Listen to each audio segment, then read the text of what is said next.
नमस्ते प्यारे बच्चों। आज मैं आपको एक बहुत ही सुंदर, एक बहुत ही अच्छी कहानी सुनाऊंगी। आपने ध्यान से इस कहानी को देखना, सुनना और समझना है। ठीक है? तो आज की हमारी कहानी है कक्षा दूसरी की हिंदी की पाठ्यपुस्तक झिलमिल का पाठ 3 घड़े की बात। तो शुरू करें? ठीक है, शुरू करते हैं। किसी गांव में एक कुम्हार रहता था जिसका नाम था धनीराम।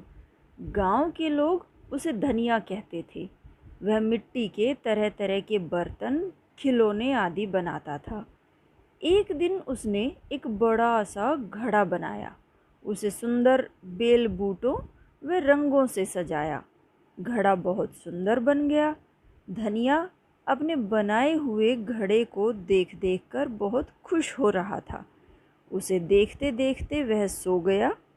सपने में उसने देखा घड़े के पास पड़ी मिट्टी हिली और कहने लगी, ओ घड़े, मैंने तुझे बनाया, सुंदर रूप तुम्हारा मुझसे ही है आया। मिट्टी ने जब यह बात बार बार दोहराई, तब पास में रखी बाल्टी का पानी छलका और कहने लगा, मिट्टी रानी, मेहनत सारी मेरी, मैंने इसे बनाया, तुम थी धूल की बस एक ढेरी। मिट्टी और पानी की बातें सुनकर चाक बोला, तुम दोनों थे कीचड़ मिट्टी, इस सच को लो जान, बना घड़ा मेरे ही कारण, बात यही लो मान। मिट्टी, पानी और चाक की बातें सुनकर आग भी जोश में आकर बोली, तुम सब बातें कच्ची करते, कच्चा काम तुम्हारा, तपकर मुझ में बना घड़ा यह असली काम हमारा। धनिया ने सबकी बातें सुनी। वह बोला, सब चुप हो जाओ, चलो घड़े से पूछते हैं उसे किसने बनाया है। घड़े ने जब यह प्रश्न सुना, वह बोला, किसी एक का काम नहीं यह, किसी एक का काम नहीं यह, सबकी मेहनत सबका काम, मिलजुल कर सब कर सकते हैं अच्छे अच्छे सुंदर काम, अच्छे अच्छे सुंदर काम। यह बात सुनकर धनिया की आंखें खुल गई। उसने देखा घड़े पर बने चित्र मुस्कुरा रहे हैं और मन ही मन कुछ कहने का प्रयास कर रहे हैं। तो देखा बच्चों आपने कि एक घड़ा जो बहुत सारी चीज़ों से मिलकर बनता है। किन किन चीज़ों से? मिट्टी से, पानी से, चाक के ऊपर उसे घुमाया जाता है, फिर आग में तपाया जाता है। तो ऐसे ही जब हम सब मिलकर कोई काम करते हैं तो किसी एक को उसमें अपना नाम नहीं करना चाहिए कि सबसे ज़्यादा मैंने काम किया है तो यह काम हुआ है। सबकी मिलीजुली मेहनत से ही कोई काम सफल होता है। इसलिए हमें एक दूसरे की हुई मेहनत का सम्मान करना चाहिए। कभी भी सिर्फ अपने आप को श्रेष्ठ नहीं समझना चाहिए। ठीक है प्यारे बच्चों? तो आप ऐसा कभी नहीं करोगे ना, जैसे पानी, मिट्टी, आग और चाक सब आपस में लड़ रहे थे, नहीं करोगे ना? हाँ बिल्कुल, बहुत अच्छी बात है। ठीक है, तो आओ बच्चों, पाठ में आए कुछ नए शब्दों से थोड़ी सी जान पहचान कर लें। ठीक है, तो देखते हैं। घड़ा, मटका, जोश, उत्साह, तपना, गर्म होना, प्रयास, प्रयत्न या कोशिश। पाठ में आपने ध्यान से देखा, पढ़ा और इसको सुना, तो कुछ प्रश्न छोटे छोटे हैं जिनके उत्तर अब आपने देने हैं। ठीक है, तो पहला प्रश्न है, गांव के लोग धनीराम को किस नाम से बुलाते थे? गांव के लोग धनीराम को धनिया नाम से बुलाते थे। दूसरा प्रश्न है, घड़ा कैसे बनता है? घड़ा मिट्टी, पानी, चाक और आग सबकी मेहनत से बनता है। प्रश्न 3, पानी ने क्या कहा? तो पानी ने कहा बच्चों, मिट्टी रानी मेहनत सारी मेरी, मैंने इसे बनाया तुम थी धूल की बस एक ढेरी। प्रश्न 4 है, आग ने क्या कहा? आग ने कहा, तुम सब बातें कच्ची करते, कच्चा काम तुम्हारा, तब कर मुझ में बना घड़ा यह असली काम हमारा।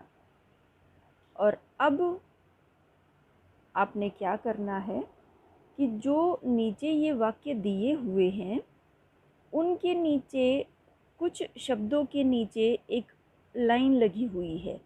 तो जिन शब्दों के नीचे ये छोटी सी लाइन लगी हुई है, आपने उन शब्दों के बारे में बताना है कि वो एक वचन है या बहुवचन। एक वचन का मतलब आपको पता है ना, कि जो चीज़ संख्या में एक होती है, और बहुवचन का मतलब होता है जो संख्या में एक से अधिक होती है। ठीक है, तो मैं ये वाक्य पढ़ती हूँ, आपने ध्यान से पढ़ना भी है और सुनना भी है। ठीक है, तो पहला वाक्य है, कुम्हार सुंदर घड़े बनाता है। इसमें आपने देखा कि जो नीचे लाइन लगी हुई है किसके नीचे लगी हुई है? घड़े के नीचे।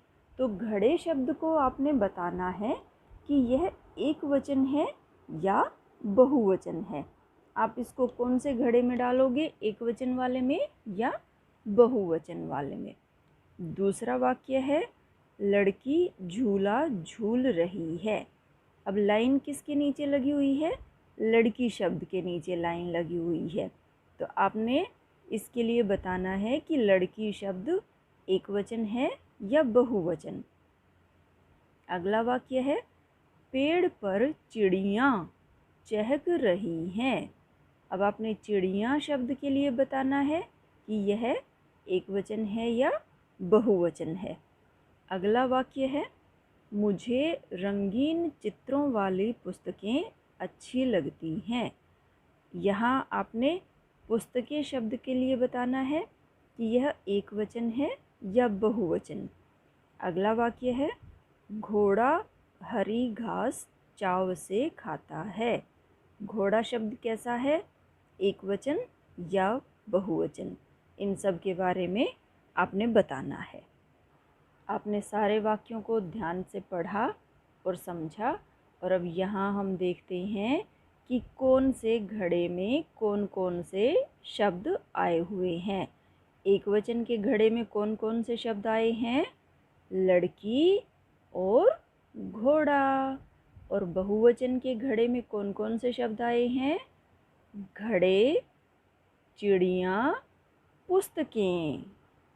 अब यह जो चित्र आप देख रहे हो बच्चों, इसमें एक के ऊपर देखो लाइन लगी हुई है ना, माली लिखा हुआ है। और इन चित्रों में से जो व्यक्ति माली का काम कर रहा है उसके साथ इसको मिला दिया गया है। तो बाकी चित्रों को भी आपने ध्यान से देखना है और जो लिखा हुआ है उनको भी आपने ध्यान से देखना है, और उस लिखे हुए के साथ उस चित्र का मिलान करना है। ठीक है, अब इनमें से आपने बताना है कि कौन सुनार है, कौन कुम्हार है, कौन डॉक्टर है और कौन किसान है। इसी तरीके से आपने यह अभ्यास भी अपने आप करना है। इसमें आपने देखना है कि कौन क्या कर रहा है। चित्र दिए हुए हैं ना, इन चित्रों को देखकर आपने एक एक छोटा छोटा वाक्य लिखना है। जैसे पहले चित्र के लिए मैं आपको करके बता देती हूँ। इसमें आप देखो, एक बच्चा झूला झूल रहा है ना, तो इसको हम क्या लिखेंगे? बच्चा झूला झूल रहा है। तो अब आगे जो वाक्य दिए हुए, जो चित्र दिए हुए हैं, उनको देखकर आपने खुद वाक्य बनाने हैं। ठीक है बच्चों, तो मैं आशा करती हूँ कि आप सब ने यह कहानी बहुत ध्यान से सुनी होगी और इसको अच्छे से समझ भी लिया होगा। तो अब इन सारे अभ्यास को आपने खुद करना है। आपने कहानी को ध्यान से देखा, सुना, पढ़ा और समझा, उसके लिए आपका धन्यवाद।